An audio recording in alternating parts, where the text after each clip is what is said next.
Bonjour et bienvenue sur Fragile.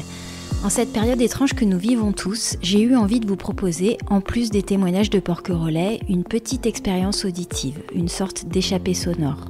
Pour ceux qui ont écouté les précédents épisodes de Fragile, vous avez peut-être senti mon goût pour la littérature et tout ce qui a trait de près ou de loin au monde des livres et de la culture. Alors un peu comme une respiration, j'avais envie de vous proposer une parenthèse littéraire, un moment de calme à l'écoute d'un texte sur porquerolles. Ce premier texte que je vous propose, il est poétique, sensible et il convoque tous nos sens. On en a bien besoin en ce moment. Il est extrait du magnifique livre de photographie Les années 12 de Bernard Pess, qui était l'invité du 6e épisode de Fragile que je vous invite grandement à écouter. Éric Nany est l'auteur de ce texte. Alors installez-vous confortablement et ouvrez grand vos oreilles. Je passe sur les chemins fous.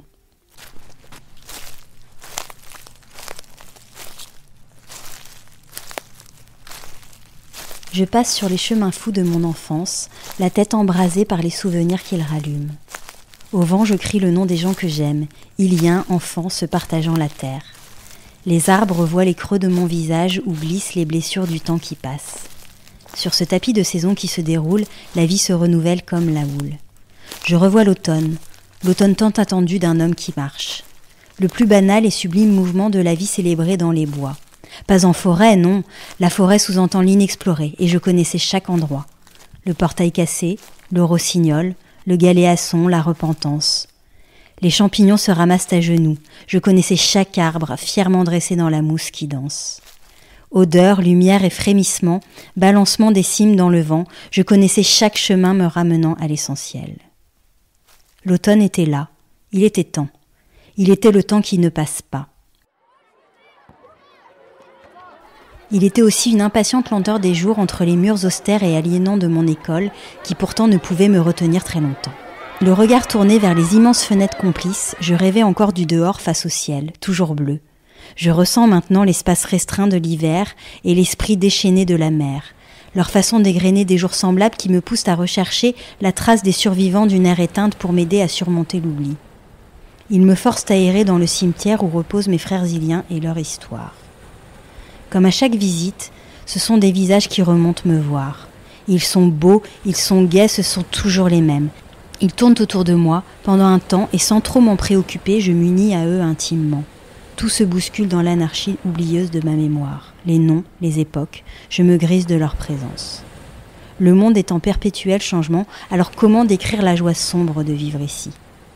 C'est le gémissement exaspérant du vent d'hiver qui nous façonne sauvages. C'est la fureur indicible de la mer qui nous protège de la venue des autres jusqu'au printemps. Ces printemps que je nourrissais d'une multitude de rêves dans une multitude de situations inventées. J'étais libre, la tête pleine de voiliers naviguant sur des mers armées d'étoiles. La place se ranimait comme une bulle enchantée. Les cris des enfants fusaient comme des feux d'artifice sous la bienveillance du clocher. Les odeurs nous ensevelissaient peu à peu sous leur parfum de début de vacances. Ah, printemps de mon adolescence, romantiques et tendres dans les tourbillons confus des premiers bals du samedi soir. Quand mes mains ancrées à d'autres mains n'exprimaient que mon trouble, quand mes amours n'avaient pas la chance de durer plus d'un été. Me reviennent ces endroits qui ont maintenant tant d'importance parce qu'ils ne sont plus ce qu'ils étaient. La rue des Puces, où nos parents palabraient dans la fraîcheur des soirs d'été, la maison tremblante d'où l'on imaginait voir jaillir la licastre en écailles dorées, le port, l'ancienne jetée et les pêcheurs insoumis débaillant leurs filets, les criques, façonnées par la respiration démesurée de la mer, miroirs et brunes comme la lune, dissimulant nos premiers émois. L'inconnu qui nous entraînait toujours plus loin, toujours plus adultes, pour nous planter devant l'horizon et attendre du large l'espace d'un retour, l'amour. Comment faire comprendre à l'être aimé que vivre ici, c'est poursuivre un récit ignoré de ceux qui ne font que passer ?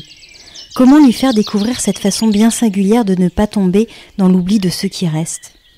Reste avec moi, une vie entière à se faufiler ensemble comme des aveugles dans la foule torrentielle des étés. Reste avec moi pour percevoir, au milieu de l'abîme, l'arbre, la pluie, la mer, l'arôme qui nous accompagnera dans la douceur de l'île, de la nuit jusqu'au matin. Au matin où la lumière me mentira et que je te demanderai si c'est encore la nuit. Tu me raconteras alors le contenu d'un jour de printemps, celui d'une nuit au bord de la mer ou celui d'une promenade d'automne et celui plus déchirant d'un adieu. Toutes ces choses que l'on partage et que l'on ne peut nommer si ce n'est partout plénitude.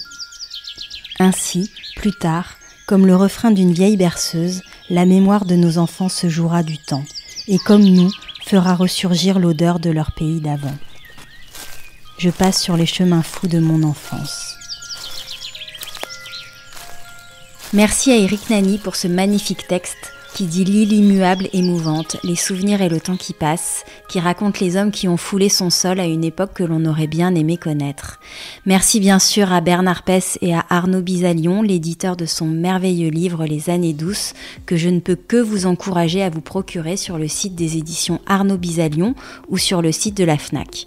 Vous retrouvez toutes les références de l'épisode sur fragileporquerolles.com et pour celles et ceux qui voudraient découvrir quelques photos de cet ouvrage, rendez-vous sur les pages Facebook et Instagram du podcast Fragile. Je ne sais pas encore si j'arriverai à réaliser plusieurs épisodes de ce type, car oui, je télétravaille et dans le milieu de la radio, chaque jour est un challenge pour assurer la continuité d'antenne. Dites-moi si ces lectures vous plaisent en m'envoyant un petit message sur Facebook, Instagram ou via l'espace de contact de fragileporquerolles.com. Et on se retrouve de toute façon la semaine prochaine avec un nouvel invité. D'ici là, je n'ai qu'une chose à vous dire, portez-vous bien et restez chez vous à écouter des bons podcasts. À très bientôt!